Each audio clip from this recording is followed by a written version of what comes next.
ina gaya maka ya haki, wallahi ina gaya maka wato ainihin ya haki shi kansa kakana buhun littattafai ne suka faɗo mai suka kashe shi saboda tsabar karatu da taɓawa. Ai in gaya maka kakan kakana shi ko wannan da kake ganin sa ya haɗe hadisai sun fi 5,000. A to da zuwa da Allah ina zuwa. Kai ne ka zo kake salama da ni? Ustaziya ni ne wallahi. Salamu alaikum ustaziya. Wa alaikum assalam.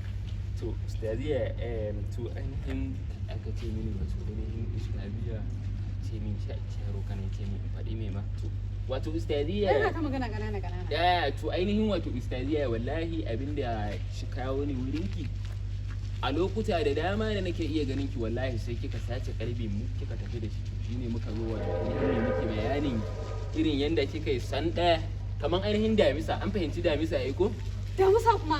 Kamar yadda kika fahimci damisa kika cafke zuciyata wallahi ustaziya. Ka san me? Ustaziya. Ai wallahi kana mun kama da jaki. Jaki kuma ustaziya? Yi mana.